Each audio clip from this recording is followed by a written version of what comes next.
O dağlar Gelenay bezeme Lel zeliney Of lel zeliney Her dalan may hardalan May hardalan May hardalan Bahar dalan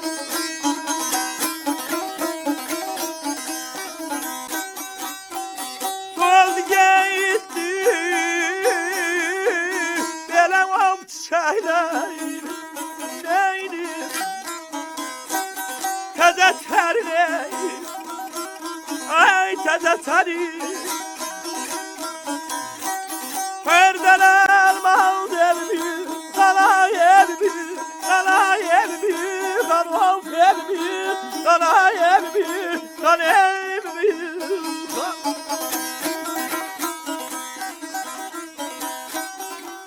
O dağları bəzəməyə Ləli zəri hardan alım soldu getdi çiçəklərin təzə təri hardan alım Olmuşuq lal Olmuşuq çar Susuf nəğmə kiriyib tar O bəstəkar o nəğməkar xan tərtəri hardan alım Tərtər çayı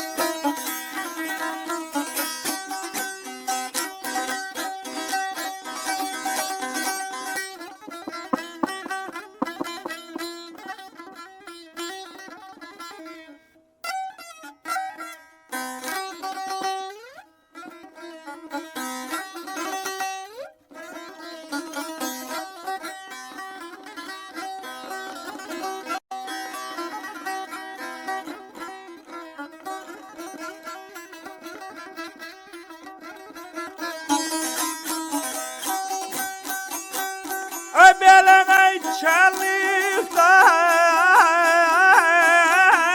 Belenay gücedir Sızgalarda Sızgalarda Selgedir sen ay selgedir Sen ay selgedir Sen ay selgedir Sen selgedir Sen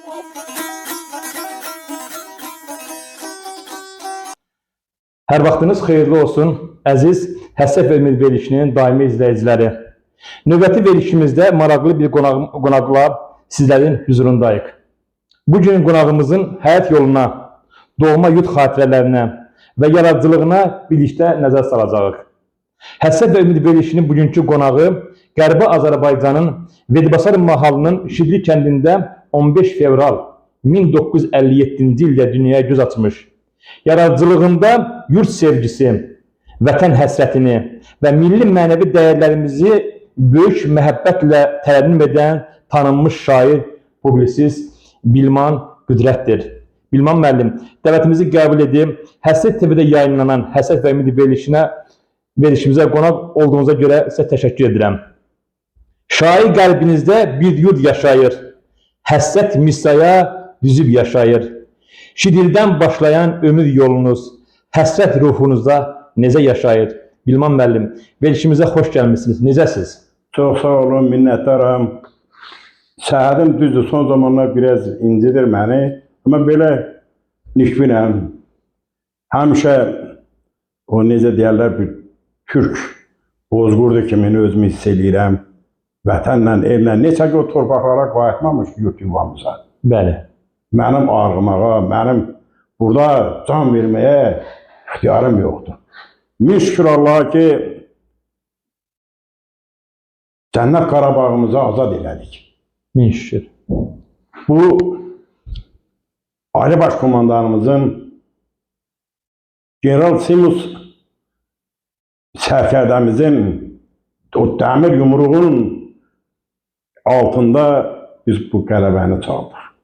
Min şükür. Deyirlər ki, belə bir məsəl var, yəni bunu babalarımız da deyib. Gəzməyə qərib ölkə, ölməyə vətən Vətən yaxşı. yaxşı. Nə qədər də sevinsək də, nə qədər desək də bizim qəlbimizdə yurt yuva həsrəti qalır. Bəli.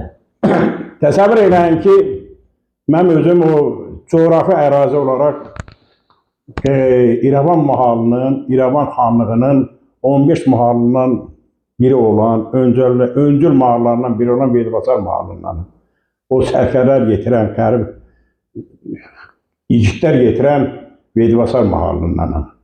Fərman Kərimzadənin yerisiyəm. Nə gözəl. Yerisiyəm.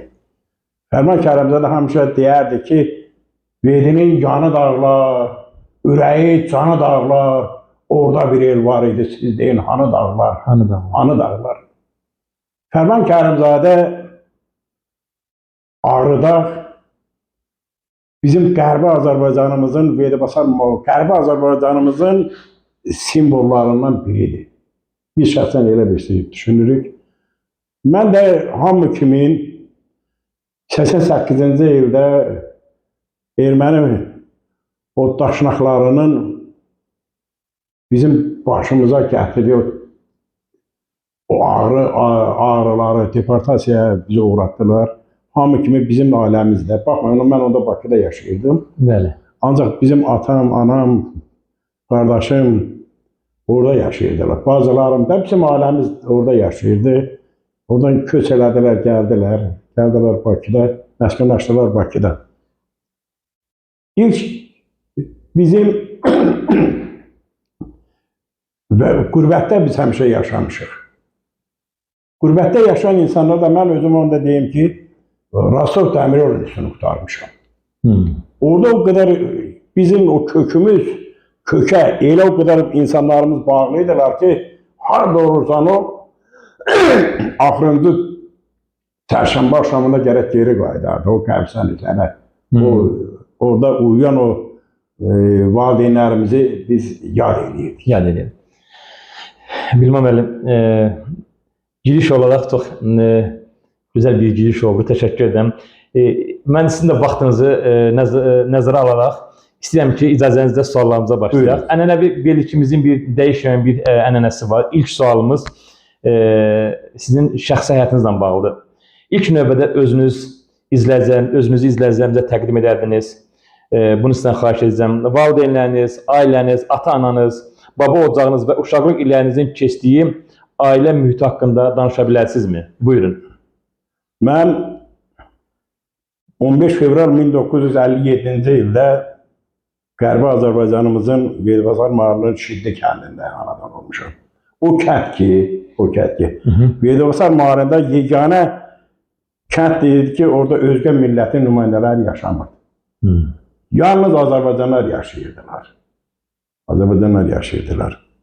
Mənim atam Nağıyev Qüdrət Mövləyaroğlu Böyük Vətən müharibəsi iştirakçısı idi. Anam da evdar qadın idi. Biz ailədə 3 qardaş, 4 bacı olmuşuq. Böyük qardaşım əməkdar müəllim, Qurban müəllim rəhmətə gedib. Allah rəhmət eləsin. Atam rəhmətə gedib, anam rəhmətə gedib.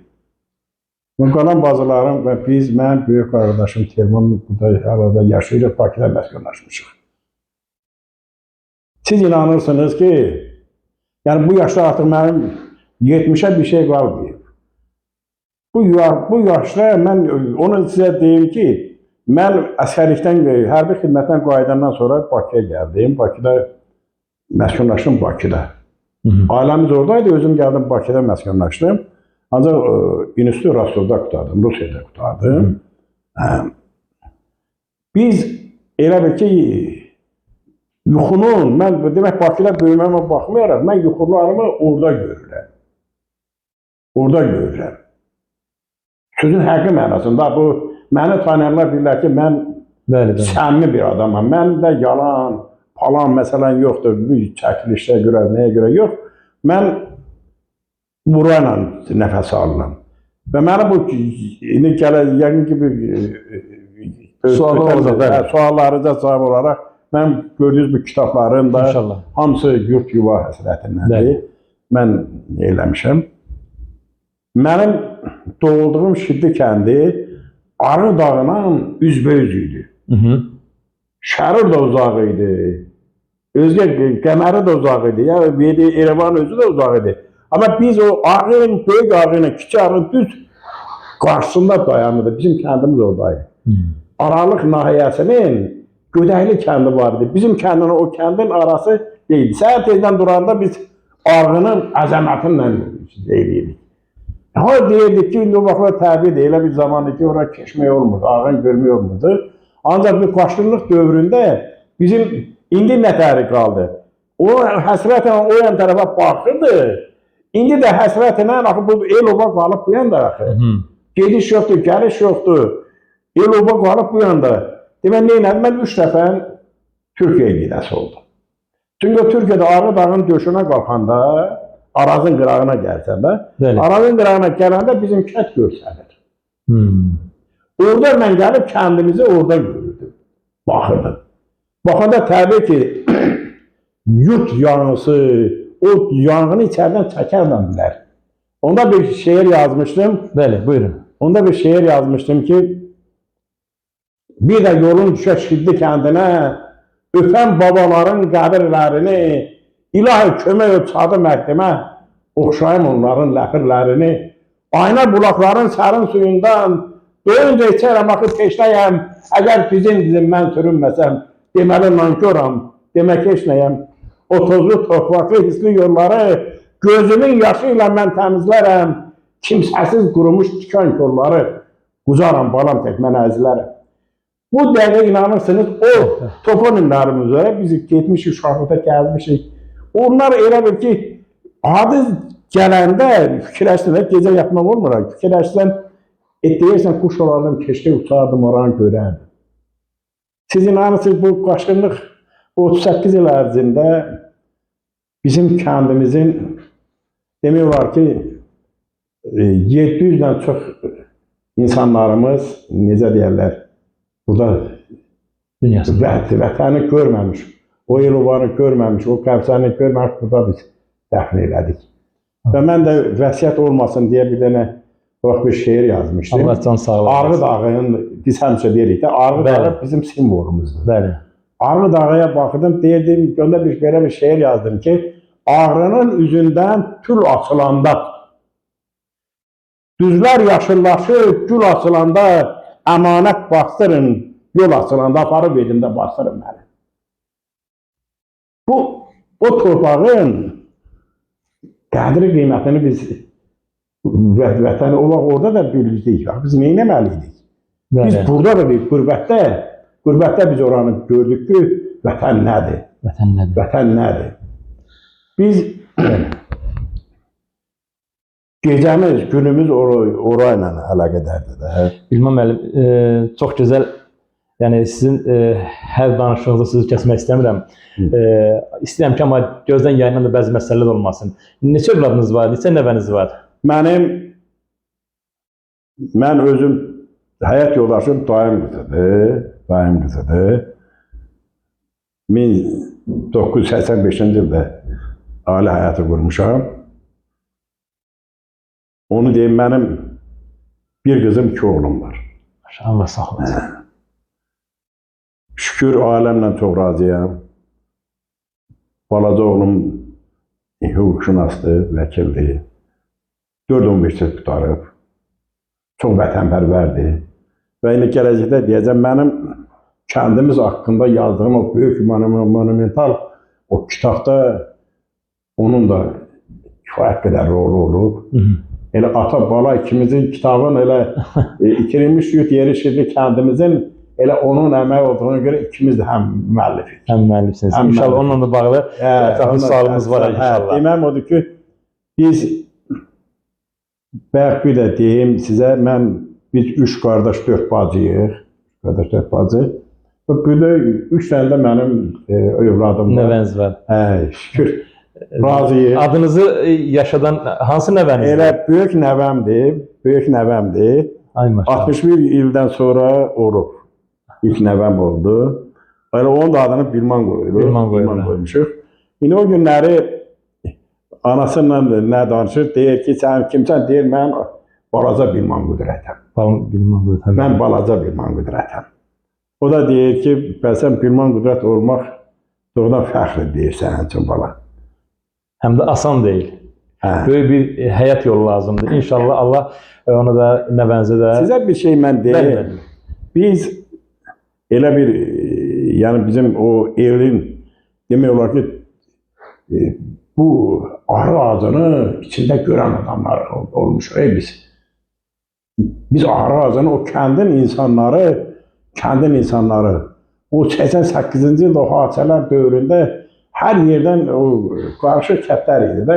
Şirazda idi, Xarisa idi, Afşar idi, o kətlər qarışıq erməni ilə bir yerdə yaşayan bizim yerlilərimiz.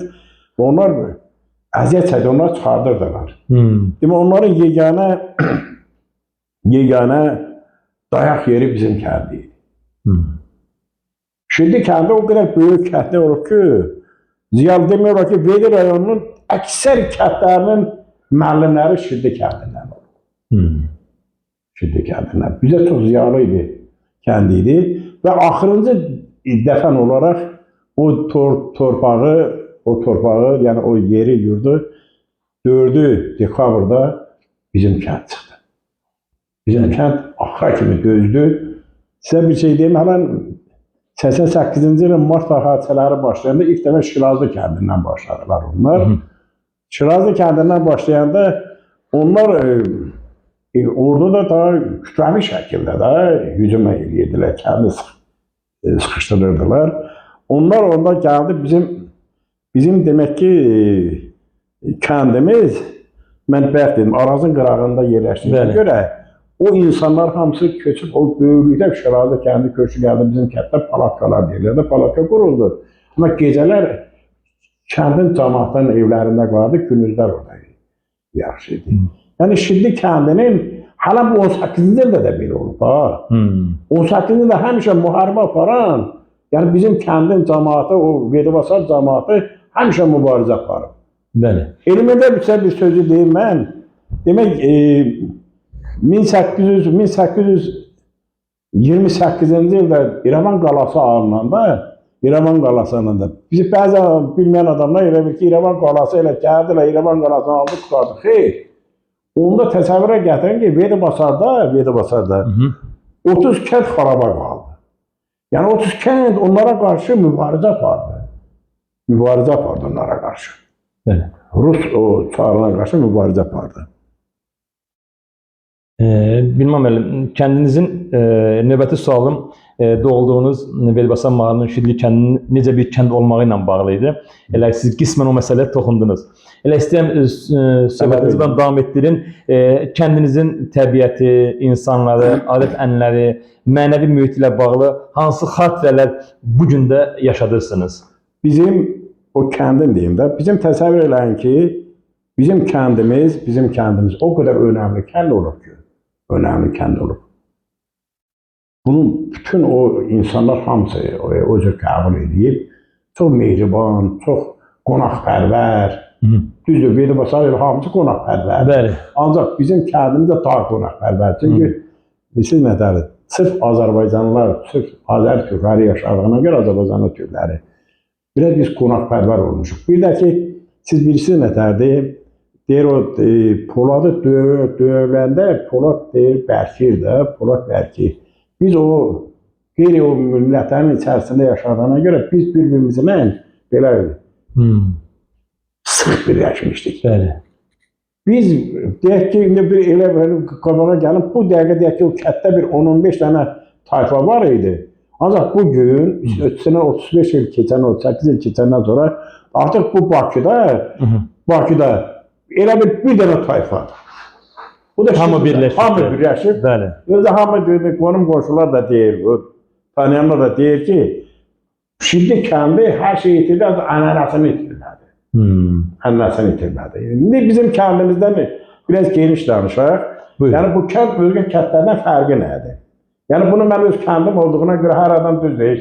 heç kim öz kəndini pisləməz, doğulduğu elə olan pisləməz. Ancaq mən tarixi faktlarla da deyirəm. Hamısı bu kitabda yazmışam. Və bunu da bundan da əlavə bax bizim Nazır müəllim, Nazır Əhmədlinin İrəvan xanlığının kamera təsviri kitabında, təsvirində bizim kəndimizin də 5 dənə kamera təsviri var. Mən indi desəm, mən indi 1920-ci ildən bərini mən bilirəm də. Onun qabaqlar Çar Rusiyasının vaxtında da orada yaşayan insanların hamısının bir adı nə işlə məşğuldur, kəndin ümumiyyətlə yaşayış tərzi, o kəndin yaşayış tərzi, mövqeyi o kamera təsvirdə öz əksini tam tapmışdır. Tam tapmışdır. Yəni burada da demək lazım deyil. Demək təsəvvür edin ki, Şibli kəndi, bizim kəndimiz. Sonra 1831-ci də Şibli kəndi adlandı. Ona kimi bizim kəndimizin Şəkli kəndi adlanırdı. Bizim 3 kətdən ibarət idi. 3 kətdən hərəmi şəkli idi. Dövlətə 1000 axça, o vaxt qızıl axça deyildi. Dövlətə pul ödəyirdik də, vergi ödəyirdik, belə götürək. Bizim o Qaranca şəhri deyincə, Qaranca şəhri, böyük şəhri, Şibli kəndimiz 1000 axçayı ödəyirdi dövlətə. Bir də bizim o kətlər ABD-nin yuxarı 2 hissədən ibarət. Biri Araz Qırağı kəndi yerlərdi, biri də dağlıq hissəsi idi.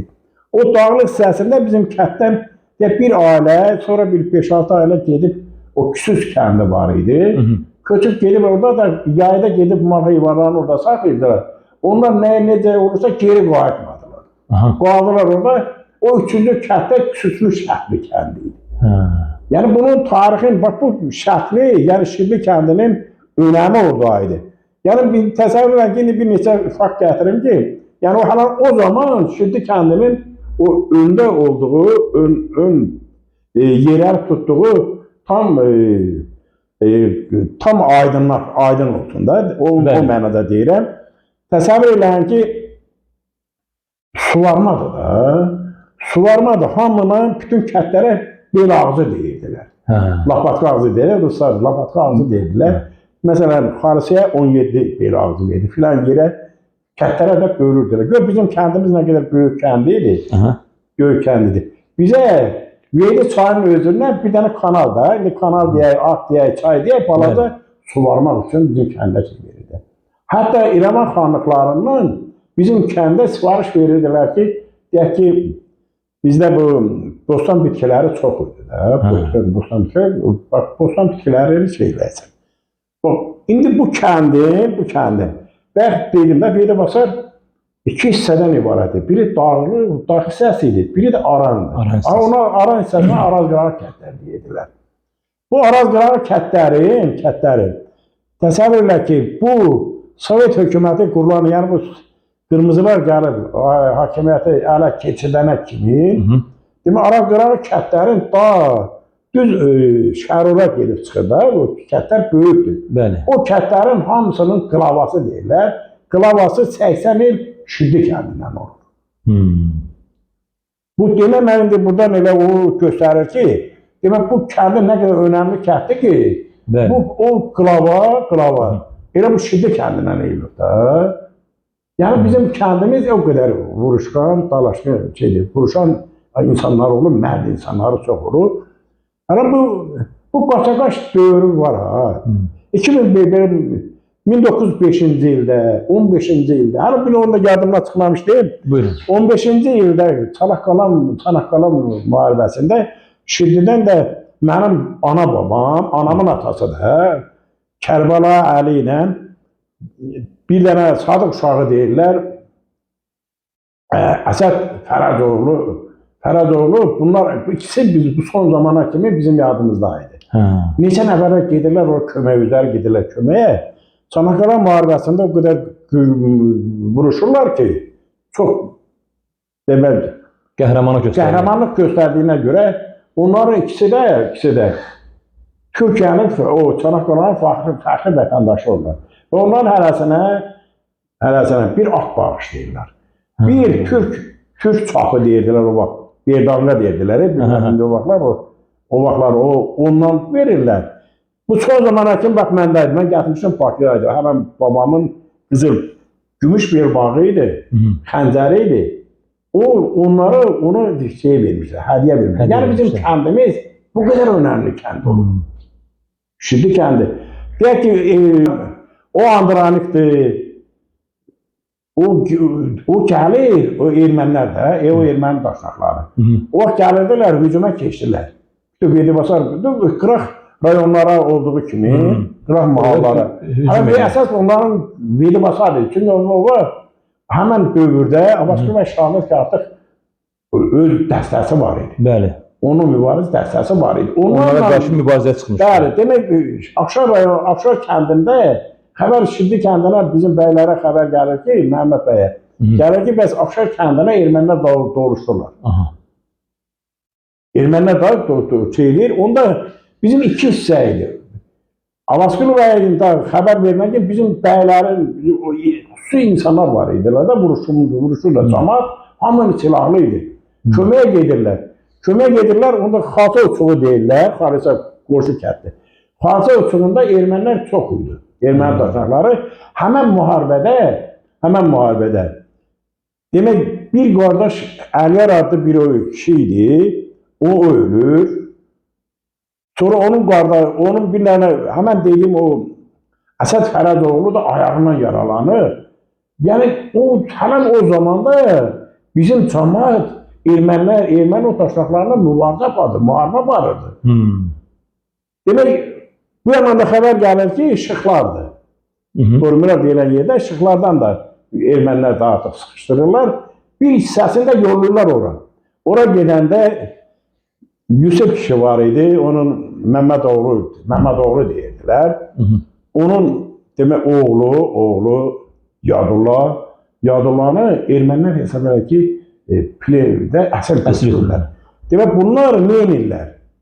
Bunlar o vaxtlar topları var idi onların, o hava dolu ilə də atırdılar ki, o dumanı, buludu dağıtsın. Həmən Yadullanı o topun ağzına bağlayırlar və ermənilər atırlar. Onun parça-parça tikələri var. Yəni bu kəndin böyük tarixi var. Bu kəndin təbii ki, böyük tarixi var. Tabi o Şiddi kəndi elə belə kənd olmuyor. Böyle bunun önəmi də oradaydı da. Bilməm həmin bu sualın sonuna doğru Şiddi kəndinin dağlarından, tanınmış dağlarından, sularından, bulaqlarından hansı yadınızda qalıbdı? Yəqin ki, yaddan çıxmaz. Demək, bizim cəmaət gedərdik Küsüzə, cəmaət ev köç edirdi, Küsüzə gedirdilər. O da bir kənd idi. Demək, erməni, 1853-cü illərdə yadınıza gəlsə, böyük bir köç elədilər. İkinci deportasiya. Yəni, deportasiya olunanda o dağ kətlərini köçürdülər. O kətləri köçürdülər. O geri qayıdanda artıq orada kət qalmamışdı. O cəmaat da bir aran cəmaatı, bizim cəmaat mal heyvanı aparırdılar, orada yaylağa aparırdılar. Neçə gələn o təzə başlayanda aprel ayında havalar soyuq olurdu. Küsüz deyilən bir yerdə eləyirdilər. Elə ki, yay başladı. Sentyabr, avqustun axırına kimi cəmaat qalırdılar. Bizim mal heyvanımız Ərizə dağı deyirlər, Ərizə dağı. Ərizə dağına qalxardılar. Ərizə dağı bir cənnət idi. Bir cənnət idi. O dağların suyu. O dağların, məsələn, nə edirdi, nə qədər çörək yerdin və bir kuruz, bir dənə stəkan su içmək. Bulaqlarına su içmək olurdu. Bulaqların suyuyla, diş donduran bulaqların suyu var idi. O dondururdu. Həmən o bulaqların o suyu insanlara cənnət verirdi, cənnət idi. Bizim elə saxlayan da o idi, insanlar bir-birinə belə eləyən də o idi. O dağlar, o toponimlərin heç biri yaddan çıxan deyil. Adicə mən sizə bir şey deyim. Şəxsən mən bu 70 yaşındayım. Bu adicə bir çınqınlıq deyirik, axın başı deyirik. müzəffərlər deyirik, Varon arxası deyirik. O yerdə bizim uşaqlığımız orada keçir. Bizim cavanlığımız, uşaqlığımız oralarda keçir. O yerləri mən bu dəqiqə mənim özüm. Gözümü yumum. Gedib bu məhlə, hardan deyək də, haran deyəsəm mən gedib çıxım orada. O yerlər unudulan yerlər, gözəl idi. Bizə də tələbəçilik çox idi. Təsəvvür edin ki, SSR dövründə Ukrayna SSR-ni taxımla, meyvədə, bostancıqla təmin edən kimi bizim Veydibasar da sonra onu Arrat elədilər. Bəli. 37-ci il onun adını dəyişdilər. Veydibasar rayonunun adını dəyişib, Veydi rayonunun adını dəyişib Ararat qoydular. Ararat. Araski tarihi nə deyir? Ararat düzənliyi deyirdilər. Bütün Qərbi Azərbaycanın bostancıq bunları bizim kənd verirdi. Həm də İrəvanda İrəvana tədarük edib yollayırdılar da satışır. Bizim kənddən, demək bu Göyçədən, Siyandan, yəni bu biraz o soyuq kəndlərimizdən, rayonlarımızdan gəlib hamısı bizim bilirlər, bizim kənd Şildi kəndi, Təmiz Azərbaycan kəndidir. Gəlib hətta qarpuzu da bizdən aparırdılar. Elə buna bir nümunə kimi deyim, siz bəlkə də bilirsiniz, Zəki İslam var Göyçəli, Allah rəhmət eləsin, böyük şairimiz idi. Həm də o vaxt kətdə o öz kətlərində sədir idi. O həmişə maddi deyildi, Bilman Qüdrət. Mən yollayırdım oradan, gəlib Şildidən pomidoru, qarpuzu, gəlib Şildidən aparırdılar. Şildi o qədər gözəl deyildi. Bilməm elə, indi yeri gəlmişkən Şildi kəndində keçən o uşaqlıq illəriniz ki, bundan sonraki sual da artıq sizin yavaş-yavaş yaradıcılığınızla da bağlı olacaqdır. Şildi kəndinizdə keçən uşaqlıq və məktəb illərinizdən, müəllimlərinizdən, dostlarınızdan danışa bilərsinizmi? Həmin illərin şəxsi həyatınıza necə təsir göstəribdir? Sizə bir şey deyim, mən əmim oğlu Fəxrəddinlə ikimiz də eyni yaşında idik. Onun böyük qardaşı bizdən bir sinif qabaq oxuyurdu. O demək ki, 6 ay əla oxudu. Mən ilk 6 ayı birinci sinif, ilk 6 ay yaxşı oxuya bilmədim. 4 dönəm qutardım. Sonra məni hesab edən ki, o vaxtlar təsəvvürünüzə gətirin ki, demək ki, sinif böyük siniflər idi, bizə sinif idi, bir 25-30'a yaxın 2 sinif paralel sinif. Şildi kəndindən. Şildi kəndindən söhbət gedir. Orada demək bizim, artıq balacaydı, birinci sinifdən keçəndə mən sinifkon qoydular. Mən sinifkon qoydular. Qonşu qızı, əmim qızı vardı, xatın, indi də durur, Allah can sağlığı versin. O da bu sinif nümayəndəsi qadınlarda şeyliydi. Demək bizim belə o mürəkkəb qabıları vardı və ruşqalar vardı, peroları. Batırıb yazır. Batırıb yazır. Onu demək ki, müəllimimiz vardı, Allah rəhmət eləsin, Söyün müəllimi, bizim ilk müəllimimiz olub. Bizim ilk müəllimimiz, ilk sinif rəhbərimiz olub. Çox gözəl müəllim idi. O deyirdi ki, biz onun məktəbdə, sinifdə dərs qutaranda həmən onları yığırdıq. Belə bir karabka deyilə də, pul içərisindən yığıb gətirirdi evə, sabahla bir də özümüzdən aparırdıq oraya. Mən yəni onu deməm odur ki, bizim uşaqlığımız çox mərd öyrətdilər bizi. Bizə deyirdilər ki, heç bir nə olsun satmayın. Yəni uşaq-uşağın dostu satmaz. Dostun haqqında heç nə deməz. Mən sizə bir şey indi yadıma düşdü deyirik. Buyurun. Necə idik? Bir gün bir cavab var, indi durur, demək o bizdən bir yaş balacadır. Balacaydı. Amma hamı da zarafat edirdi. Bunun bir qardaşı var idi. İçəri girdi. Yazıq müəllimimiz vardı, bir dənə əli müəllim. Allah rəhmət eləsin. Bunu nəysə bilmədi budur, həmən adamdır. O obüsü sinifdə oxuyurdu. Bunu nəsə işarə edəndə əli müəllim biraz sərt cavab verdi uşağa. O da nə desə, əli müəllimlə cavab başladı tutaşmağa. Da biraz belə mübahisəyə.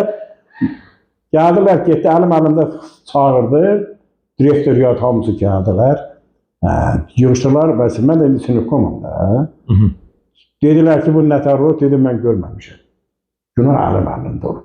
Amma mən dedim, ha. Hamımıza biz yəni satmadıq. İndi bu Bakıda olanda əli müəllim həmişə deyirdi, ha, bilmez.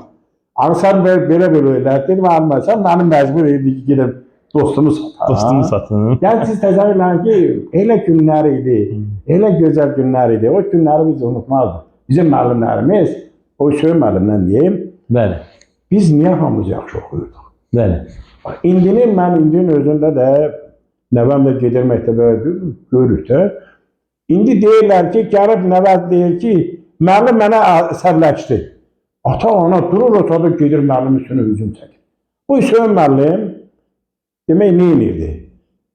Gülər görürdü, kət yeriydi də. Bu adam məktəbdən gəlibsən, indi sən dərsi də deyirdi ki, dərsi oxumamış yatma.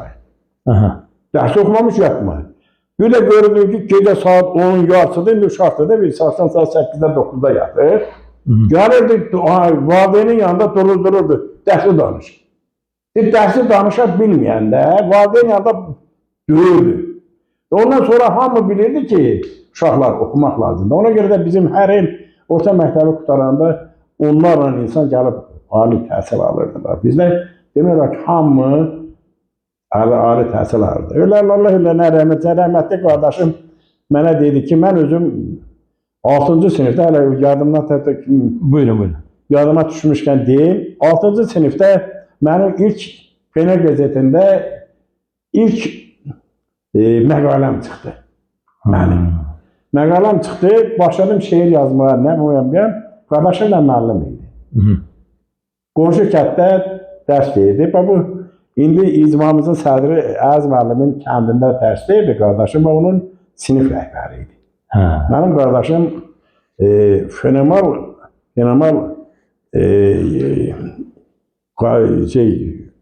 insan idi da, heç nə yadından çıxmırdı. İntellektli bir insan idi. Onun buraxdığı uşaqlar, dərs edir uşaqlar, hamısı adı nə idi? Qurban müəllim. Qurban müəllim, hə. O da var, göstərəcəm sizə. İnşallah. Təsəvvür edin ki, indi bu insanla mənə dedi ki, qardaş, dedi, sən yazma. Dedim, niyə? Dedi, bala, sən gedib ədəbiyyatı oxuyasan, müəllim olub qayıdırsan geri. Axı, kətdə artıq imkan yox idi. Özgə sahələrdə iş yox idi. Kət bir müəllimlər idi. Kətdə nə qədər müəllim olar? Bir indi kolxoz idi da. İndi 4 dənə, 5 dənə bir qadir idi. Nə belə də vəzifə idi, iş yox idi da. Ona görə mənə dedi ki, sən qətiyyən yarazılığı yazma. Get oxu və özgə ədəbiyyat üzrə getmə. Humanitər fərqli yerə get və orada da qal. Bizim insanlar belə idilər. Şükür mən də gəldim, doğrudan atdım, yazmağı atdım. Da yazmadıq da. Bizə çünki o sözdür, verdim, qutardı. Amma mən baxmayaraq, mən orta məktəbə 10 il mənim şəkilim o şərəf lövhəsində oldu. Və mən orta məktəbi qutaranda ermənilər bizə qızıl medal verməsin deyə biz 4 nəfər, 5 nəfər idik. Mənə 2-dən 4 verdilər, yazıldı. Yəni bunu yuxarıdan gəldi, o vaxtda bir cavandır, bilmirdi. Sən demə bu ermənilərin düşünülmüş formada idi. Ancaq mənə demək ki, tərifnamə verdilər. Mən 5 illə oxumuşdum. Demək, fizikadan tərifnamə. Bir xüsusi 5-dən sonra bir də tərifnamə vardı. O da ki, müsbət idi də, elə bir müsbət idi. Yəni belədir, orta məktəbi Zeynəsi Əhləsi qutardıq, gəldik Bakıya. Şükür gəldik, hamımız savadım zaman qəbul olduq, oxuduq. Çox güzel. Bilməm benim. Artıq demək olar ki, 3-cü sualda artıq qismən o yaradıcınıza toxundunuz. Eləmək istəyirəm ki, artıq buradan başlayaq. Yaradıcılığa marağınız nə vaxt yarandı? İlk şeirinizi hansı yaşda, hansı hisslərin təsiri altında qələm aldınız? Mən sizə deyim də, ilk məqaləmi yazdım da. Bəli. Məqalə yazdım. İndiyə kimi yanında durur, məndə də durur hələ. O məqalələr Fener qəzetində işləmə buraxdım. Fener qəzetində buraxanda o vaxtlar demək bir adət var idi. İndi bu Facebookda çoxdur da. O vaxtlar demək nə idi? O vaxtlar demək Fener qəzetini oxuyan Azərbaycanın müxtəlif yerlərindən, bəlkə bir 50 yerdən, 50 kətdən məktublar alırdıq. Dostluq məktublar. O bizə də daha da yazmağa həvəsləndirirdi. Hamı baxırdı, gedirdi, deyirdilər ki, Gülmandır, falan bir şeyli. Dedi, biraz Yazdı, cavab bir gəldi. balaca Aha. orada xanımlar da, kızlar da oxuyur da, insanlar nə qədər olmasa bir balaca Həvəsləndim. həvəsləndirir. Ona görə də biz yazırdıq. Ancaq mənim bir də Göyərçin jurnalında mənim bir şeirim getdi. O vaxt bir dənə də Qız Haraşlar ara bir şeir, satrik şeir yazmışdım. Onda nə sonra da iktibatda o şeiri vermədi. Belə qaldı. Belə qaldı. Qardaşım Allah rəhmət eləsin. Qardaşım xəstə idi, Bakıda yatırdı. Deyirəm, o qədər intellektiv insan idi ki, bunu beyni dözmədi də, dözmədi. Bir də bu qaşqınlıq məsələsi ona çox pis təsir elədi. Müəllim idi, gəldi burada da o vaxt onu burada müəllim düzəltməyə qoymadılar. Mən də düzün sözü getdim o vaxt bir-iki yerə getdim, dedim ki, bu adam alimdir, bu adam savadlıdır, bizim millətimiz oradan qaçıb gəlir. Neysə alınmadı, sözüm onda yoxdur, o vaxtlar biraz özgədir. Bəli. O vəzir onun yadan vaxtı. Neysə. O vaxt biraz özgə idi. Eləsi bu qardaşım yer xəstəsi oldu. 14 il yer xəstəsi yatdı. Ancaq bir şeyi yadından çıxartmırdı da, hamısını bilirdi. Bir gün özüm də mənim xəstələnmişdim özüm. Əllərim çəlinləşmişdi. Bizdə də yer evində də, bu yer evində yaşayırdım. Həyat evi deyək də. Həyat evində yaşayırdım. Getdim bayra qayıdıb gələndə neçə vaxtı durub üzümü qırmıram. Üzüm belə tüylü yatdı. Onda baxdım, gəldim aynada baxdım, özümdən qorxdum. Özümdən qorxdum. İndi elə belə oturmuşam qabaqda, uşaqlar yatıblar. Onda bir şeir yazdım. Dedim aynada baxıram özümə. Deyirəm ilahi bu necə işdir. Saqqalım ağarır, baxmır sözümə. Yaşım mənim dünən 43-ü geçdi. Daha qocalıram, yaş o yaş deyil. Küçədə ötəndə yola salırlar. İndiki cavanlar elə bildi. İndiki cavanlar tel qocalırlar. Təsəvvürlə burada elədim, bu şeiri elə belə yazdım, çıxdım ki, getdim qardaşım gilə. Mən biraz oradan buradan sözünüzü, dedim qardaşım, bir dənə şeir yazmışam. Bəlkə sən icazə verəsən, mən başlayayım yazmağa. Onda sizə bir şey deyim, mən bu qaldığım o qəsəbədə bir dənə Şəkili şair var idi. Sonra bir Naxçıvanlı, bir dənə Əfəz Naxçıvanlı var idi, şair idi. Mesela bunlarla mənim dostluğum vardı. Tüm sözü mənim onların qəzeti, biraz onlara maddi yardım yad eləyirdi. Hədə orada, burada dostluyduk. Münasibətiniz var. Hədə münasibətimiz çox idi. Da elə yavaş-yavaş başladım eləməyə. Bir gün 99-cu ildə dedim elə götürüm bir dənə kitab yazım. Bir dənə daha şeirlərimi buraxım.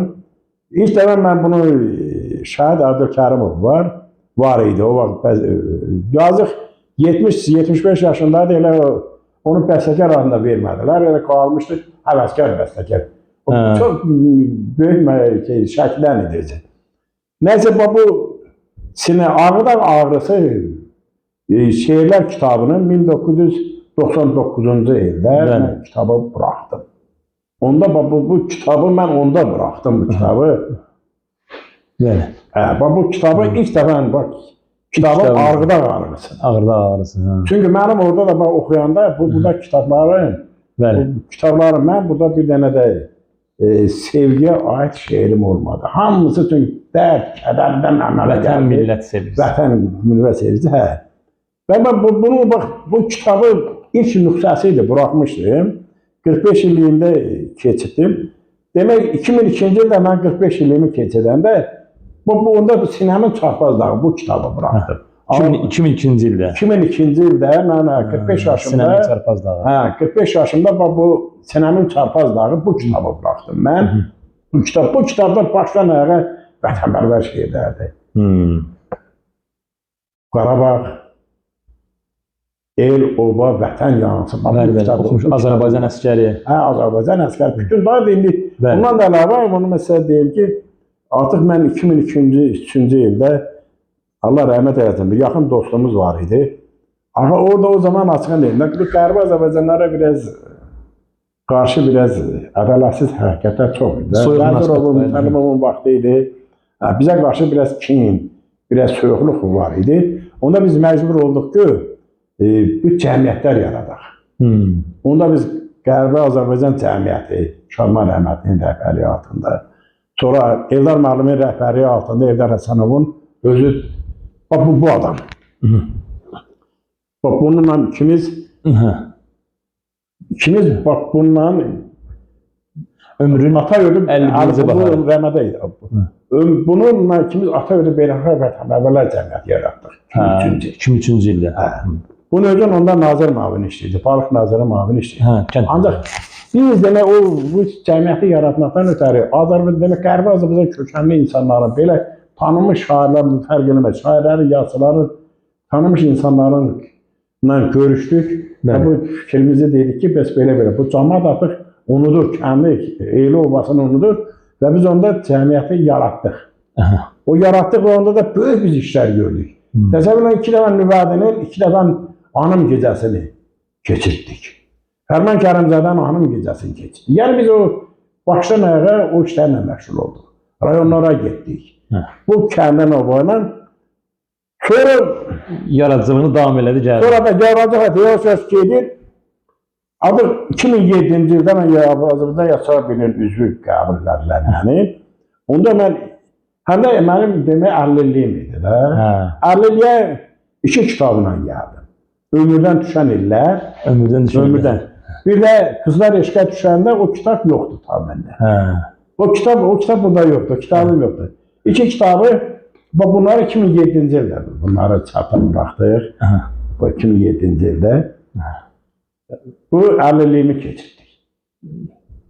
Sonra 2008-ci ildə deyirlər dostumuz 50 yaşında, 51 yaşında doğulduğu gün Eldar müəllim rəhmətə getdi.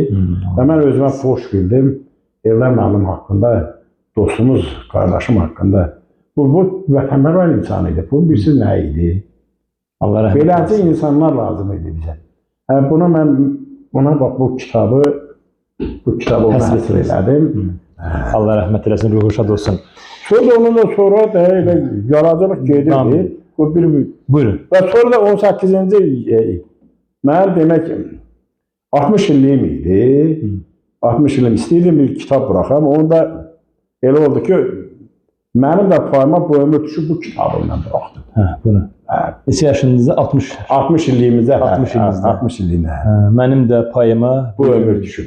Mənim də payıma bu ömür. Bu kitabı mən elə bir ki, ərmağan elədim, 50 illiyimi. Sonra elə oldu ki, bu pandemiya dövrü gəldi başladı da. Pandemiya dövrü başlayanda mən düzü sözü, mən də ayaqlarımda qızılyer olardı, ayaqlarım şişərdi belə. Mən 9 ay elə bir ki, yerdə yatdım. Onda artıq mən bu kəndimiz haqqında bu kitabı işləyirdim. Onu deyim sizə, bu kitabın yazılmasının ideyasını mənə o vaxt Azərbaycan Qaçqınlar Cəmiyyəti var idi. Qərbi Azərbaycan Qaçqınlar Cəmiyyətinin sədri Abbas Səfərov, Əziz müəllimin qaynatası. Bəli. O bir gün bir toy məclisində idik. Onda Xalça kəndinin haqqında bir kitab yazılmışdı. Orada götürüb mikrofonla çıxış elədi ki, Bilman Qüdrət, mən boşa düşmədim. Şirdidə bu qədər müəllim getirib, Şirdi haqqında bir kitab yazmayasınız. Mən də gəldim deyim ki, mikrofonu çıxdım dedim ki, Abbas müəllim, mən sizə söz verirəm, o kitabı mən yazacağım. Siz təsəvvür eləyin ki, mən bu kitabı yazanda artıq mən xəstə idim. Mən demək ki, təsəvvür eləyin ki, elə bir vəziyyətdir məndə yaranıb ki, mümkün deyil, gecə, günüz deyil. Bizə bildim, baxıram ki, bunda qutara bilmirik. Böyükdür da, 750 səhvə, 800 səhvəlikdir. Bu, ensiklopedic bir şeydir, bu elə deyil. Bu, təsəvvür eləyin ki, bu kitab, bunun şeiri, poema yazmağa nə var ki, roman yazmağa nə var? Bu kitabı, hesab elə 1920-ci ildən 2020-ci ilə qədər olan xronoloji ardıcılığından təsəvvür edin ki, 5-ci ildə, 18-ci ildə sonra o deportasiyalar hamısı burada gedir. Və burada əsas önəm nədir? Burada Şirdi kəndinin o 5 kameral təsviri də vermişəm bura. Kim yaşayır? Əsas məsələ o idi ki, bizim o kənddə yaşayan bir insan da yaddan çıxmadı. Hesab eləyin ki, çox önəmlidir. Çünki bizim kənd bəyək deyil, hara geçsən gəlib bir də qayıdırıq ora. Bizim kəndə təsəvvür 2 nəfər yanvar şəhidi var. Biri mənim yoldaşımın qardaşı dayım oğludur. Bir də yenə 20 yanvar şəhidi. 22 dənə yanvar bir də qohumumuz idi. Sonra 14 nəfər də Qarabağ şəhidimiz var. Birinci, ikinci Qarabağ müharibəsi. Hə, ikincidə də, birincidə də. Əsas birincidə bizdə çox şəhid oldu. İkincidə də oldu. Bizdə 200-dən çox insanımız Qarabağda müharibədə iştirak elədi. Bunun hamısı burada eləmişəm. Bəli. Hala bundan əlavə bizim məhəllənin orta götürün Hitlerlə müharibədə, Birinci Dünya müharibəsində bizim kənddə nə qədər adam getdi? 80 nəfər adam getdi, onun yarısı qayıtmadı. 41-45-ci ildə. 41-45-də bəli. Bizim başımıza o qədər oyunlar gəlib, o qədər oyunlar gəlib. Bunun hamısını yazıb yaratmaq deyildi. Bəli. İndi bunun ikinci cili Allah hazırdır. Artıq Maşallah. ikinci cili bu qədər, bax bu böyüklükdə, siz təsəvvür edin ki, bu kitab yüksək səviyyədə yazılır, yüksək səviyyədə də çap olunur. Yəni bunun vərəqləri yadında baxan insan bunu bilir ki, bu nədir. Mən bunun dedim ki, qoy yaxşı çıxsın. Və indi ikinci hissədə siz bəyək dediniz, kəndimizin toponimləridir. O kəndimizin o gözəl insanlarıdır. Gözəl insanları. Burada əsasən bilirsiniz, burada kimlə gedib? Burada əsasən ayaqda eləyib müəllimləri, həkimləri, polis işçilərimizi, sonra qardaşım sizə desin ki, alimlərimizi, müəllimləri, 17-20-dən çox alimimiz var. 10-15 dənə şairlərimizi. Yəni o müharibədə iştirak edən insanların hamısının o kökdə bunları verir. Bu ensiklopedik bir şeydir. Çox maraqlıdır.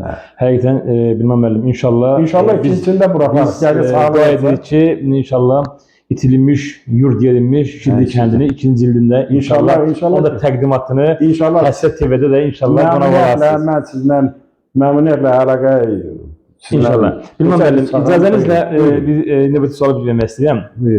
Siz Azərbaycan bildiyimiz kimi yazıda bilin üzvüsünüz, onda qeyd etdiniz. Şairlik sizin üçün nə deməkdir və bu məsuliyyəti necə dəyərləndirirsiniz?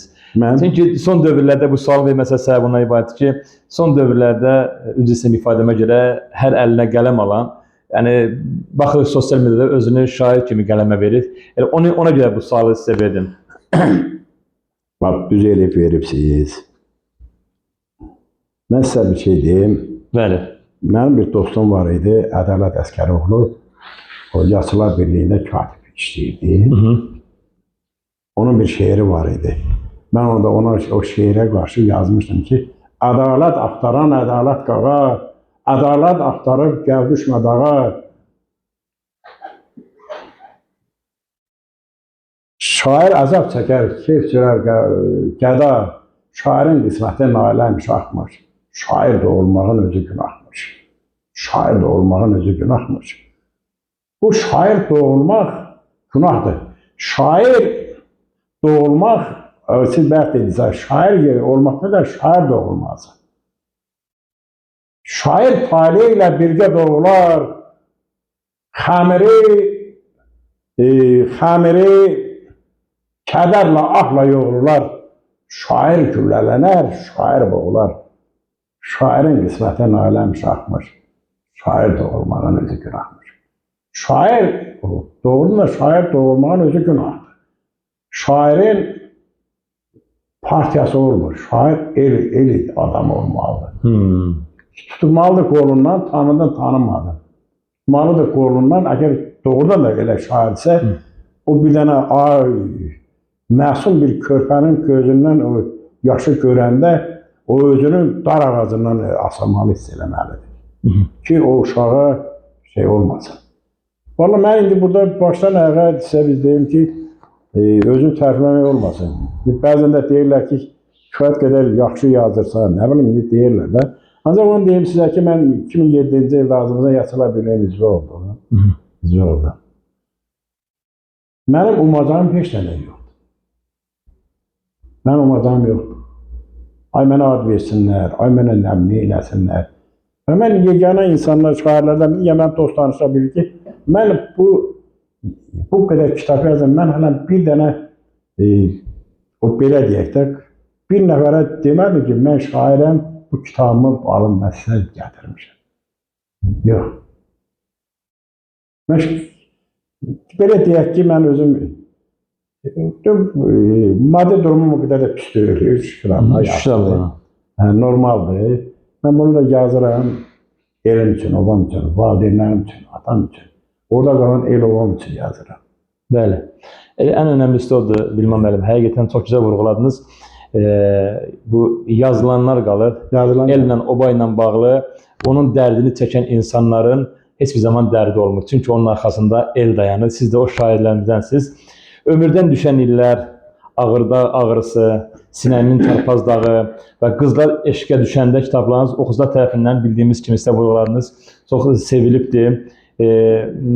Bəzən də bəzi şeylərinizdə mahnılar yazılıbdır. Bu əsərlər içərisində sizin üçün ən doğma və ən belə deyək də ağırlı kitab hansıdır? Mən sizə bir şey deyim. Qısa olaraq cavab versəniz yaxşı olar. Mənim Sinəmin çarpazdağıdır. Mənim ürəyimdən asılan o yük, nə ölçün, nə də ki çəkiyə gəlməz. Mənim dərdlərimin çəkisi böyük, qapan tərazi ilə ölçülə bilməz. Qapan tərazi ilə ölçülə bilməz. Mən eritirmişəm, yurd itirmişəm, başını bulaya qalıb, pələng parçalayan qurd itirmişəm, vətəndə ulaya qalıb. Dərdimi calasam dirənər göyə, sustura şimşəyin gür narəsini, dəflərin daş olub yalarsa yerə, oxundan çıxarır yer kürəsini. Mizan tərazinin ayırdı gözü, yazlar Gülüstana qol atan günü, düşdü babamızın təpərdən sözü, torpaq Gülüstanla satılan günü. O vaxtda vulkan da püskürən qanım, qarışıb araca Xəzərə axır, ikiyə bölünmüş Azərbaycanım, arazdan ortaya, bu taya baxır. Mənim dərslərim böyükdür. Məni dərslərimlə sınağa çəkmə. Mən özüm Sinəmin, məni dərslərimlə sınağa çəkmə. Mən özüm mən özüm Sinəmin dərsəkəniyəm. Sinəmi boş görüb dərdini əkmə. Mən özüm Sinəmin dərsəkəniyəm. Dərd çəkə bilənə dərd verər Allah. Dərd də yanılmayır ünvan seçəndə. Bəzən inciyirəm özümdən, vallah, dərd mənim yanımdan ötə kitəndə. Dərd mənə dost dedi, mən ona qardaş. Dedi, öyrənəcən yaşayaq birgə, bağrımın başında quraraq qardaş, hər gün sevincimə çəkir sürgə. Mənim dərdlərimi qınamayın siz, o vətən yanğısı, vətən dərdidir. Əgər ürəyimi yarıb görsəniz, ürəyim daşlaşmış bir xəritədir. Mən demək olar ki, bu kitabların hamısının bəzən mənə deyirlər ki, hamısı öz övladınız kimi. Mənə bilsiz nətərdir? Mənə bəzən deyirlər ki, şair, səni ürəyim dayanacaq. Deyirəm ki, axı mən bunu o cür yazmışam. Mən bunu yazanda o cür yazmışam. Ta yazmamışam ki, belə də Yüngülvarı şeir deyir ki, bunların o boyda torpağı itirmək asan bir şey deyil. Torpaq itirmişik. Amma şair gözündən baxanda bunlar hələ azdır. Valla bu nədir, biz nə görmüşük? Varlığıma kədər qənim, dət qənim, axırıma çıxacaqdır dət mənim, otağımda tir-tir əsir bədənim, qaçqınların çadırına qar yağır, qaçqınların çadırına qar yağır. Gecə yarı düşünürəm bu haqda, çöldə gündüz kimi kəsir, səs şahda, uşaqlarım yatır isti yataqda, qaçqınların çadırına qar yağır. Bu bəlanı göz üstə qaş bilənlər, sinə altda ürəyi daş bilənlər, əyni qalın ay harın baş bilənlər, qaçqınların çadırına qar yağır, qaçqınların çadırına qar yağır. Bu, indi öz aramızdır da, bunun sen nə var? Biz gündə, bilirsiniz nətərdir? Biz el itirmişik, oba itirmişik. Biz təsəvvürlərində sonuncu bizim ən müqəddəs şeyimiz son çərçəvəmizdir. Valideynlərimizdən gedib ziyarət edəmək. Biz onu eləyə bilmirik. Mən torpaq itirmişəm, kişi torpağını itirib. Bəli. Bilməm müəllim, buyurun. Çox maraqlı məqama toxunduq. Bu sualım biraz geniş olacaqdır. Buyurun. Siz, mən hər zaman Fərman Kərimzadə, Abbasqulu bəy Şadlinski, Kərbəlayı İsmail, Qəmru kimi kişilərlə fəxr etmişəm deyirsiniz. Və Fərman Kərimzadə haqqında onlarla şeir və poema yazdığınızı qeyd edirsiniz. Hətta sonuncu nəşr olunmuş İtirilmiş Yurd Yerimiz Şirli Kəndi kitabınızı yazarkən də Fərman Kərimzadəni xatlamağı özünüzə borc bildiyinizi vurğulayırsınız. Bildiyimizə görə 2009-cu ildə əmioğlunuz Müvəddin Hüseynovla Türkiyənin İğdır vilayətində yaşayan qohumlarınızı ziyarət edərkən Azərbaycandan Türkiyəyə pənah aparmış soydaşlarımızla görüşdüyünüz zaman da Fərman Kərimzadəni xatırlamış və həmin görüşü kitabınızda tarixə çevirmişsiniz ki, söhbət bu kitabdan gedir. Bəli. Bütün bunları nəzərə alaraq soruşmaq istədik ki, Fərman Kərimzadənin şəxsiyyəti və yaradıcılığı sizin üçün nə ifadə edir və onun irsi Qərbi Azərbaycan yaddaşının yaşadılmasında hansı rol oynayır? Mən Sual biraz geniş oldu. Nə ola evi yoxdur. Buyurun. Mən elə mənim yararlı yerimə toxundunuz. Mənim o vaxt Nəsimi deyirdi ki, Ustadı Nəimiyə deyirdi ki, mən şeirimi sizin o beytlərinizlə açıram. Bəli. Mən təsəvvür edirəm ki, bu qədər 35 ildir, 38 ildir artıq mən hansı məclisdə olursa olun, mən məclisdə mənə hər yerdə söz verirlər bir şair kimi. Mənim ilk dəfə sözüm bu olur ki, böyük Azərbaycan şairi Məmməd Araz demiş. Oğul vətən mənə oğul desə nə dərdim? Mamur olub qoyasında bitərdim. Və Azərbaycanımızın, böyük Türk dünyamızın böyük oğlu Fərman Kərimzadə, Qərbi Azərbaycanımızın, Vedibasarımızın bir simvoludur o. Abbasqulu bəy Şadlinskidir, Ağrıdağdır, Fərman Kərimzadədir. Bunlar simvollarıdır. Əzəl Əkbəri, Telli Pənah qızı. Bunlar Azərbaycanımızın, yəni Vedimizin bunlar simvollarıdır. Biz bunları gözümüz kimi qorumalıyıq. Mən bütün toylarda, harada məni çağırıblarsa, hansı məclisdə olsun, mən orada həmişə Abbasqulu bəyin bir beytinlə, bir bəndinlə açıram şeirimi. Deyirəm ki, Vedinin yanı dağlar, ürəyi canı dağlar, orada bir el var idi, siz deyin hanı dağlar, hanı dağlar.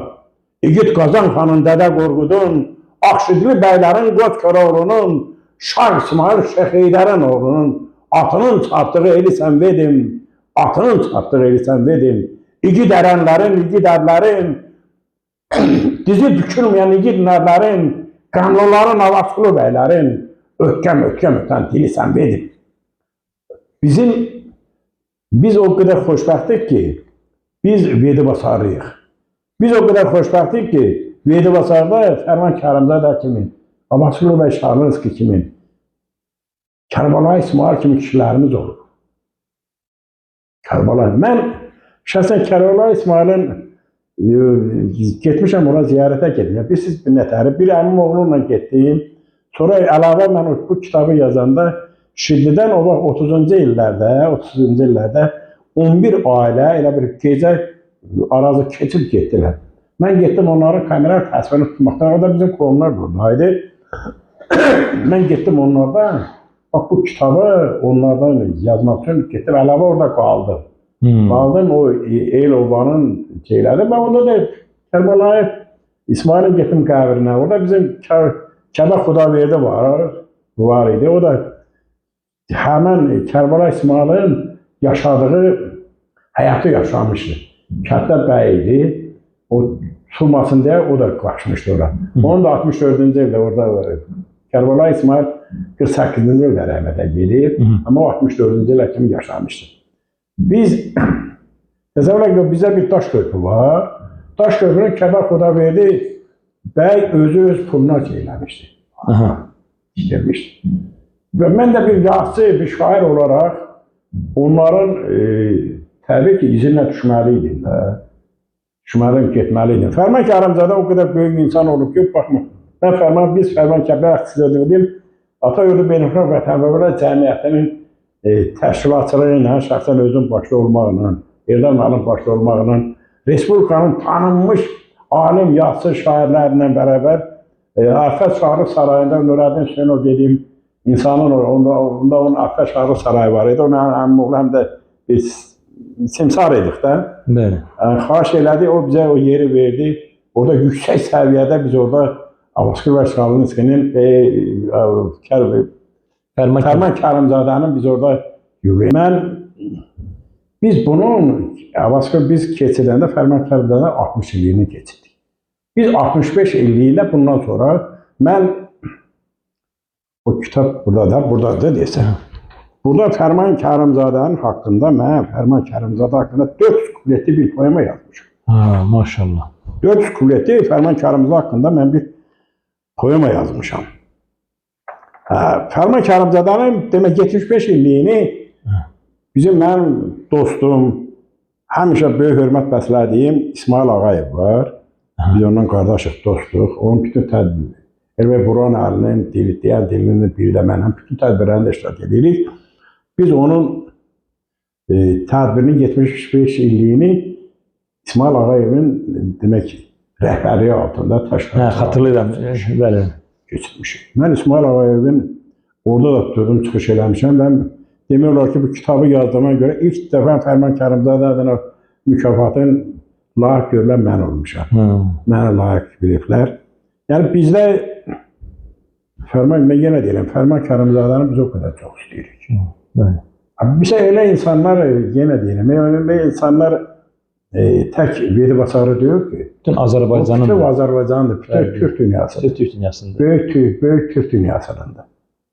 Böyük Türk dünyasınındır. Bax, Allah rəhmət eləsin, ruhları Allah rəhmət eləsin, ruhu şad olsun. O Fərman Kərimzadə böyük qızı Yeganə xanımla dostluq edirik. Gözəl ziyalımızdır. Biz indi bir Vedi Basarı olaraq tədbirlərdə biz tez-tez görüşürük. İndi bu son zaman düzdür, mən biraz səhhətim imkan vermir çox. Yenə də görüşürük, tez-tez görüşürük, zəhləşirik. Harada varsa biz də gedirik, şey edirik. Onlar Fəxri Fərman Kərimzadə unudulası kişi deyirdik. Fərman Kərimzadə, Vedi Basarı deyək ki, dünyaya tanıtdı. Bir yadıma düşmüşkən bir məsələni də gətirim öyle Fərman Kərimzadə haqqında. Fərman Kərimzadə Türkiyəyə gedir. Türkiyədə bundan soruşurlar ki, siz haradansınız, neredensiniz? O da deyir ki, bəs mən Vedi Basarıyam, Vediliyəm. Deyir, bəs siz nəsisiniz, nə peşəni sahibsiniz? Deyir, mən yazaram da. Deyir ki, bunlar baxılığında savadlı adamdır. Deyir ki, başa düşmədik. Vedi Basar sərfər yetirər, yəni sərkərdələr yetirər da. Yəni yazar, şair yetirməz. Onda o deyir ki, mən də yazıçıların sərkəriyəm. Doğrudan da Azərbaycan ədəbiyyatında Fərman Kərimzadə bütün yazıçılarımızın sərkəri idi. Bizim sərkərimiz idi. O dalbadal Abbasqulu, demək Fərman Kərimzadə Şah babamız Şah İsmayıl Xətaini bizə qaytardı. Xudaxarın körpüsü onun var. Onun çaldıran döyüşü var. Onun Təbriz namısı var. Mən şəxsən onun özündən də tanışam var, insanlarla da tanışıq. Mən çox xoşbəxt adamım ki, elə insanlarla şey. Allah rəhmət eləsin, yazarımıza ruhu şad olsun. Müəllim, artıq demək olar ki, verilişimizin sonuna doğru yaxınlaşırıq. İstəyirəm ki, artıq son 2 sualımız qaldı. Bu sual demək olar ki, mən sizi də duyğulandıracağına artıq belə deyək də inanıram, çünki bu bütün Qərbi Azərbaycanlıların yaralı bir yeridir. Qərbi Azərbaycanlıların deportasiyası sizin də ailə həyatınıza, qohumlarınızın, əqrabanızın, yaxınlarınızın taleyində xoş bir xatirə buraxmadı. Adı üzərində deportasiya. Mərhələli deportasiyanın sonuncu qurbanları 1988-ci il. Yəni bu deportasiyaya baxdığımızda doğma yurtdan ayrılığınızı, həmin o günləri necə xatırlayırsınız, qohum əqrabanızın bununla bağlı bir şair gözündən dəyərləndirin zəhmət olmasa. Bizə çox pis təsir edir. Ama mən sizə dedim, mənim qardaşım, anam, bütün qohumlarım hamısı oradaydı da. Bəli. Mən oxumuşdum, qalmışım Bakıda işləyirdim. Amma bütün qohum əqrəba hamısı oradaydı. Təsəvvür eləyin ki, gecə-gündüz yata bilmirdik. Mən şəxsən özüm ondan sonra çex işləyirdim, çex rəisi işləyirdim. Bakıda işləyirdim. Demək, bu xəbəri gələndə, demək, bizim kəndə, o deportasiya deyirsə, demək, 20-dən 21-i keçən gecəsi Aygivar, bizim qonşu Reyhanlı kəndi var, o da bütün ermənilər, o daşlar erməniləri oradaydılar. Onlar Şirdi kəndinə bir 15-20 maşınla hücuma keçirlər. İlk dəfə. Onda gecələr bizim cəmaət neynər? Bizim cəmaət onları darmadağın dağıdıb, maşınlarını sındırıb eləyib, onu geri qaytarmışdı. Onda elə oldu ki, gəldilər bizim, onda bacım qızımla, bibim oğlu, amma onda onlar orta məktəbdə oxuydular. Bayramda gəlmişlər bizə. Bakıya gəlmişlər, bunu nağırladı. O vaxt Vəzirov onda bir çıxış eləmişdi ki, kim ki orada təzə bir məlumat eşitsə, gəlsin bizə xəbər eləsin. Mən də durdum səhər, burada şiddətlər çox idi bizim kəndin. Bir neçə nəfərlə dedik, gedəyin, xəbər verəyin. Biz getdik o Bakı, onda Qarkom deyirdilər də, Bakı şəhər komitəsinə getdik. Biz aşağıda instruktor bir nəfər qəbul elədi. Mən belə, demək 3 nəfər getmişik. Mənim pasportum yanımda olduğunu görə məni içəri dəvət edir, o ikisi qaldı bayırda, mən də durmuşam belə. Mən dedim, bəs belə də, bizim kəndə belə hücum olur, belə deyilir.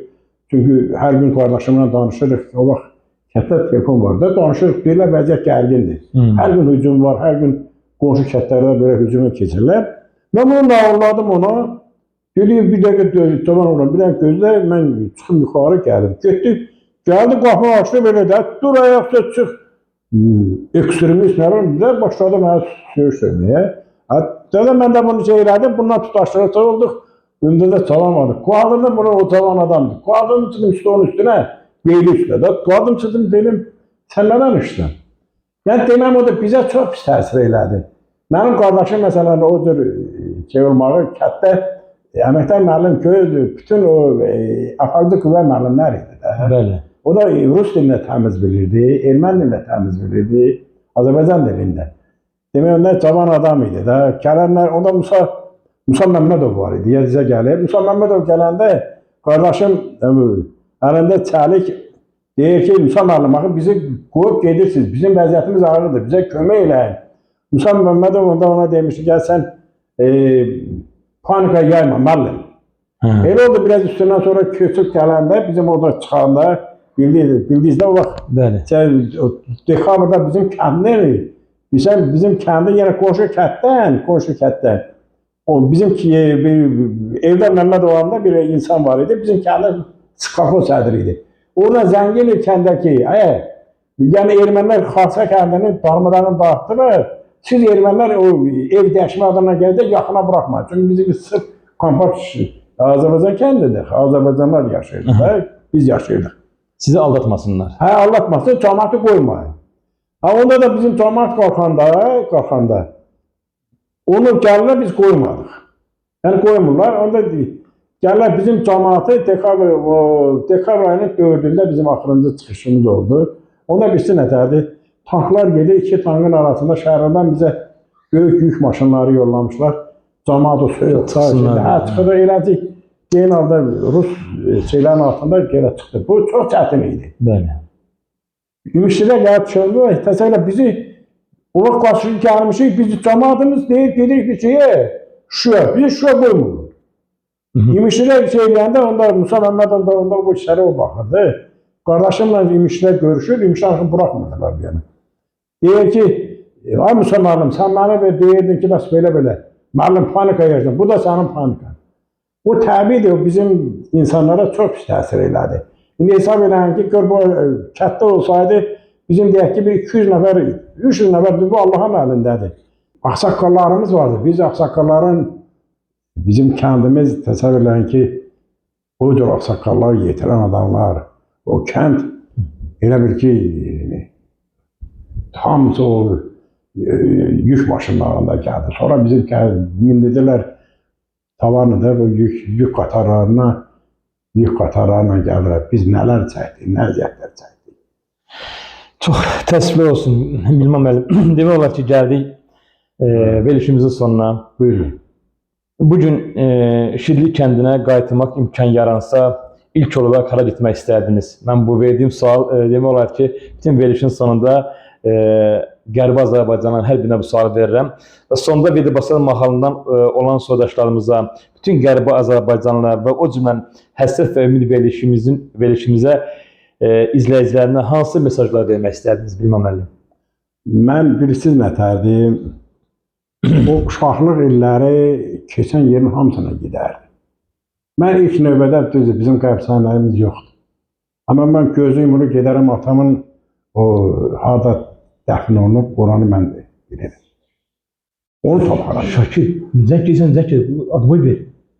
Zəng gəl, nə deməkdir, söz kəsdin. Mən onu gedib ora... Mən onu... Təsəvvür eləyin ki, bax, məni deyirsiniz haranı, o sualıca mən belə cavab verirəm ki, o yerin hamısı mən üçün əzizdir. Əzizdir. O zavarın qabağı deyildik, sirin qabağı deyərdik. Orada biz uşaqlığımız orada keçir. O vaxtlar bu maşın ya kukla yox idi da. Demək düşərdik biz, Allah rəhmət eləsin, bir Hümmət əmioğlumuz var idi. Bizdən bir 3 yaş böyük idi, böyük qardaşım Telman. Biz də biraz onlardan zamanında düşürdük, bir şumluq deyirlər. Şumluqda o köhnə, bizim kəndimizin köhnə yerlərdir. Düşərdik oralara, gedərdik ki bu rəhli bu nərbəki qırığı, nə qırığı yığardıq. Biz o uşaqlıq vardı, onları eləyərdik. Sonra bizə şoranlıq deyirdilər. Bütün günə o armiyonun simdən avtomat düzəldərdik, avtomat eləyərdik. Yəni o yerlərin hamısı doğmadı. Mən şəxsən o yerlərdə gedib o yerdə ölmək istəyirəm. Bəyək o sözümün əvvəlində dediyim kimi arının üzündən tül açılanda, düzlər yaşıllaşıb gül açılanda, əmanət bastırın yol açılanda, aparın vedimdə bastırın məni. Mənə lazım deyil nə var nə dövlət, mənə lazım deyil nə şan, nə şöhrət. Etmək istəsəniz şairə hörmət, aparın vedimdə dəfn edin məni. Aparın vedimdə dəfn edin məni. Mənim dərdim böyükdür. Bir nəfər bir xıda epizod deyib, bir nəfər mənə dedi ki, mənim böyük dərdim var. Dedim, o da şair qardaşımızdır. Dedim, qardaş, sənin bir dərdim var, gör mənim dərdim nədir? Kərkük, Təbriz, Qərbi Azərbaycan, Borsalım, kəndim, elim, obam var, gör mənim nə qədər dərdim var. Amma sənin bir dərdim var. Bilmem müəllim. Deyib dolandım çox, gəzdim çox diyar. Ürəyim heç anda tutmadı qərar. Gözlərim axtarar, hey səni arar. Vedim sənin kimin diyar görmədim. Vedim sənin kimin diyar görmədim. Demədim ki, gözlərimi yaş eylə. Acizlərin sırasına qat məni. Qara çoban sapandına daş eylə. Yada qalmış, vedim zat məni. Qəlbimin yarası qaysaqlanmayıb. Qəlbimin yarası istidir hələm. Neçə ki torpaqlar yad əlindədir. Durur haqq hesabım düşmənlərimdə. Durur haqq hesabım düşmənlərimdə. Sonu çox gözəl yekunlaşdınız. İnşallah bu həsrət bir gün sona çatacaq. İnşallah mən həmişə deyirəm, bəlkə bir onlarla, indi mən sizə vəsait verəcəm, baxacaqsınız. Onlarla veriş çəkdirmişik. Biz ildə bir dəfə dekabr ayında anım gecəsi keçiririk. Verəcəm, orada böyük 100-200 nəfərlə əlaqədar o kəndin adamları yığmışıq, kəndin adamları yığırıq, keçiririk. Biz bir anda bizim o el-ova yadımızdan çıxmır. İnan Allah, bir də çıxmır. Gecə, günüz oradadır. Və mən də vəsiyyət eləmişəm, demişəm ki, ay şidirlər, ay vedirlər, ay mənim elim ovam, bizə şey yazdan çarpma. Demək, öyrəndə düzdür, insan hamı öləcək. Birinci bileyim, kəlmə şəhadətin deyəndən sonra ikinci böyük Azərbaycan deyib mən öləcək. Mən xəstəyəm, mən ölmək istəmirəm, bilsin niyə? Ən azı gedəm o el-ovanı bir də görəm. Çox sağ olun. İlman müəllim, həqiqətən çox bu sözlər mənə biraz təsir elədi. Allah sizə uzun ömür, can sağlığı versin. Sizin kimi dəyərli ziyalının, şairimizin, el oğlunun Allah sizə uzun ömür versin, itirmək istəmirik. Amma dediyiniz kimi bu bizim əlimizdə deyil. Amma bizim dualarımız sizin kimi vətən, millət, el, oba həsrəti ilə yazıb yaradan yaradıcı insanların daha çox yazsın, daha ətraflı maarifləndirsin. Biz sizə o duanı edirik. Allah sizə uzun ömür, can sağlığı versin. Bizim həsrət və ümid verilişimizə bir ağsaqqal kimi, bir elli şair kimi xeyir duanızı verin, ona verilişimi yekunlaşdıraq. İnşallah, inşallah sizin bu televiziyanız, mən inanıram ki, böyük oğucu, yəni baxıcı kütləsi toplayacaq. İllərdə də toplanır. Mən də bir neçə verişdə baxmışam. Ceyhun müəllim, Çox sağ olun. sizdən xahişim nədir? Estağfurullah. Biz Buyurun. indi ümumi danışdıqda, mən şair olduğuma görə, bəlkə indi kəndim, düz deməyim, mən neçə veriş danışmışam. Mən bu yazıları, yenə deyirəm, öz yerində, yazılarım öz yerində. Bir vaxt inşallah, bir vaxt mənə bir vaxt ayırasınız, sırf Şiddi kəndini Vedi Vasarın o, necə deyərlər, o haqda danışaq. Bilməm müəllim, mən də əziz həsrət və ümid verilişinin daimi izləyicilərinin qarşısında söz verirəm. Ən yaxın zamanda sırf bu kitabla bağlı itirilmiş yurd yerimiz Şiddi kəndi bir verilişi buna həsr edəcək və bununla bağlı ətraflı inşallah əgər ikinci nüsxəsi çıxarsa, ikinci çıxarsa onunla bərabər, əgər gecikərsə elə birinci bunu çəkərik, növbəti verilişimizə ikincilə çəkərik. Mən sizə bunun sözünü verirəm. Verilişimizə qonaq olduğunuza görə sizdən təşəkkürümü bildirirəm. Allah sizə uzun ömür, can sağlığı versin. Zəhmət çəkdiniz, bugün verilişimizə qonaq oldunuz və ən əsas odur ki, şair Bilman Qüdrət həsrət və ümid verilişində bir imza attı, şair imzası. İnşallah. Biz son bir şeirinizlə, güzel bir şeirinizdən verilişimizi bağlayaq. Gözəl şeirlər çoxdur. Mən də bəzən deyirlər ki, şair, çox pesimistsən. Amma mən torpaqlarım alınmamış, mən özümə rəva bilmirəm də, şeirlərdən deyəm. Çünki mənim torpağım, mənim elim olmam bu dəqiqə yad əlindədir. Yad əlindədir. Səngərlərdən ucalsın yenə atəş səsləri, qovaq eldən obadan erməni faşistləri, qoy kükrəsin, çağlasın, damarlarda axan qan, sinəsi parçalanmış yaralı Azərbaycan, sinəsi parçalanmış yaralı Azərbaycan. Neçə əsrlərdir ki, ağlayır Təbrizimiz, Arazın qırağında batırılıb səsimiz, əlimizdən alınıb borçalı dərbəndimiz, bir bədəndə sızlayır, iki ürək, iki can, sinəsi parçalanmış yaralı Azərbaycan. Babək ilə birlikdə vurdular qurlarını, Gülüstan, Türməncə ilə kəstilər yollarını, sinən üstdən çəkdilər tikanlı kollarını, o zamandan alışıb, otdub yanır hər yan, sinəsi parçalanmış yaralı Azərbaycan. Bircə gündə silindi xəritədən Xocalı, süngüyə keçirildi cavan uşaq qocalı, müsəlman tək ölməyə tapmadılar məcalı, tapdalandı namuslar, tapdalandı şərəf şan, sinəsi parçalanmış yaralı Azərbaycan. Halan durur qarşıda bir istiqlal savaşı, ucalsın cəngi səsi, çalınsın əskər marşı, birləşib əlbir olaq yağı düşmənə qarşı, artıq məqam yetişib, almalıyıq qan, sinəsi parçalanmış yaralı Azərbaycan. Ayılıbdır şahbukların, gözü yolda ağrı dağın, parçalanır torpaqların, qorx ayağa Azərbaycan, qorx ayağa Azərbaycan, qorx ayağa Azərbaycan, qorx ayağa Azərbaycan. Vayra keçir ayım ilim, qabaq artıq dilim, doğranırsan dilim dilim, qorx ayağa Azərbaycan, qorx ayağa Azərbaycan, qorx ayağa Azərbaycan. Yaşla dolub gözüm mənim, qan ağlayır sözüm mənim, necə gülsün üzüm mənim, qorx ayağa Azərbaycan, qorx ayağa Azərbaycan. Daha tutmur qaçaq yaram, sızıldayır aram, diz çökərək yalvarıram, qorx ayağa Azərbaycan, qorx ayağa Azərbaycan, qorx ayağa Azərbaycan. Vaxtı şah babamı oyat, Şaha qalsın mindiyə at, ellərimi yasdan çıxart, qalx ayağa Azərbaycan, qalx ayağa Azərbaycan, qalx ayağa Azərbaycan. Artıq Zəngəzurdan sonra Veydi Basarlı gedir ölümlərə. İnşallah biz Çox sağ olun. bunu qələbəni çalacağıq, orada gedəcəyik. İnşallah şahid.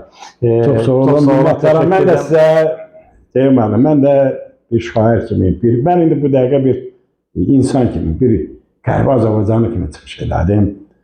Mənim çox xoş oldu. Mən sizin qonağınız olmaq, sizin televiziyanın qonağı olmaq mənim üçün şərəfdir. Çox sağ olun. Mənim üçün kürsüdür verdiniz. İndi azdan çoxdan dedim və dediyimdə nəzərə alarsınız. Ayrıca bir dənə də Elobay üçün İnşallah. edərik.